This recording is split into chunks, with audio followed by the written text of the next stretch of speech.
Why don't I eat fruit for breakfast, and why do I especially avoid fruit for breakfast during the winter? I'm going to talk about that today and a little bit more, so stay tuned.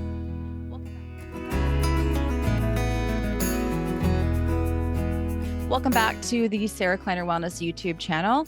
Today, I'm going to talk to you about why I don't eat fruit for breakfast and especially why I don't do this during the winter. Now, if you are new here, welcome. And I apologize, the video quality is not at its pristine best. I don't have my professional camera out. I'm just doing this on Zoom because I want to make more of these little short form videos, especially as we're getting towards that time of the year where everyone starts focusing on their health again. So hoping to catch some people. And then if you've been around for a while, thank you for being here. But I just want to do a quick little video on why I don't eat fruit for breakfast, especially, and then especially not during the winter. If you're wondering what I do eat for breakfast and you want some breakfast ideas, I'm going to put a link in the pinned comment as well as in the information section where you can get my 12 leptin-friendly breakfast ideas. These are recipes and then just some breakfast ideas, tons of links and other videos of recipes that you can go to. And then what the heck is bioavailable protein? This is something I talk about all the time. And when we're talking about having healthy leptin levels, bioavailable protein is absolutely key.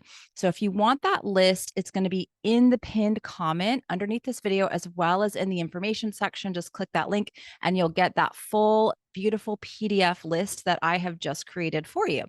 So let's talk about why I do not eat fruit for breakfast during the winter. Number one, as a practice, if I am going to eat fruit, typically when it's in season, I'll eat it in the summer and late fall, right? Depending on where you live, you might have fruit at different points of the year. So when we do have fruit available here, I typically will eat this in the middle of the day, early afternoon, at the end of my meal, after I've already had protein and fat, just to keep my blood sugar nice, balanced, healthy, and stable. The reason why I don't have it at breakfast time, and I don't even really do this in the summer, is because breakfast is this opportunity to send a signal to your body.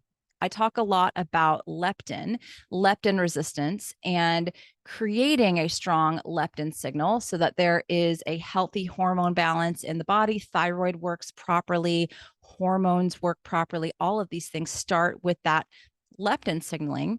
And so breakfast is where you really want to stabilize your blood sugar. When you wake up in the morning, your cortisol is supposed to naturally rise. Your melatonin is supposed to wane and cortisol is supposed to rise. It's this beautiful natural rhythm. When you skip breakfast, a lot of times that can make your cortisol go way too high. And then if you eat a breakfast that does not stabilize your blood sugar, this is another thing that can make your cortisol go way too high and send your body through these energy swings and crashes throughout the day. So in a former lifetime ago, I used to have banana for breakfast or oatmeal for breakfast without any protein and fat, just by itself. And I would just have these horrible energy crashes later. Hormones were extremely dysregulated. Monthly cycles were very painful. And I didn't know that something as simple as starting my day with something that stabilizes my blood sugar was absolutely key. So, the second part of that, number one, is blood sugar stabilization. So, if you are someone that just has to have fruit and you're leptin sensitive, so you don't have leptin resistance, I'll put my leptin quiz in the information section as well. If you're like, am I leptin resistant? You could take that quiz and find out. So if you're a really leptin sensitive person, you've got a lot of muscle, you're really active, and you want to have fruit at breakfast time, always have your protein and fat first, and then have that fruit at the end of breakfast. So that's number one, is the blood sugar issue, that I am over 40. And so my body is a little bit less insulin sensitive, less leptin sensitive, just because of this aging process that we all go through. And I want to stay very leptin sensitive for my hormone health, my thyroid health, and to look good. So that's number one. Number two is deuterium. Now, I have done a couple of interviews with Dr. Laszlo, Laszlo Boros, about deuterium. In my opinion, it's neither good nor bad. But in the wintertime, our bodies actually have less ability to deplete deuterium. I'll put a couple of the videos I did with Dr. Boros in the show notes for you if you want to go check those out.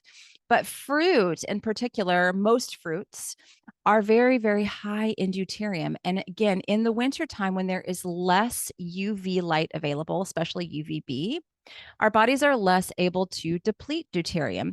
And if we get too much deuterium in the mitochondria, it actually slows down mitochondrial function and speeds up aging. So if you want more of a scientific explanation of this and just to dive into this topic more, I'll put a couple of those videos in the information section for you by Dr. Laszlo Boros and some of the amazing interviews that he's done. He's done, I think, over 700 different studies on this topic. But again, in the wintertime, our bodies are less able to deplete deuterium. And in the summertime, we have more of that UVB light. So I try to avoid super high deuterium foods in the winter as a daily practice, right? I do eat a few things that have some deuterium in it, but it's, maybe once a week. And this is kind of more like a hormetic stress for my body where I can get rid of it. I also do things like red light therapy, grounding. I am, like, as you can see, sorry for the strange lighting. I've moved this computer probably like 6 different places before I did this video. The lighting just is what it is, but I'm getting a ton of UV light right now. I'm actually have UVB light because I am in Georgia and we still get UVB in the wintertime. The index is still pretty low, so I'm not going to be making a ton of vitamin D. I would have to just stay out here naked for hours and hours for that to really, really happen.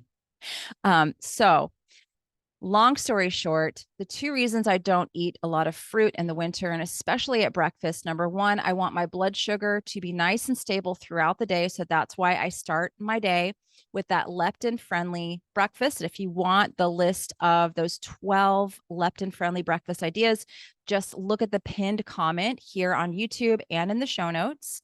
And then number 2, I also try to avoid super high deuterium foods in the wintertime when my body is less able to deplete it.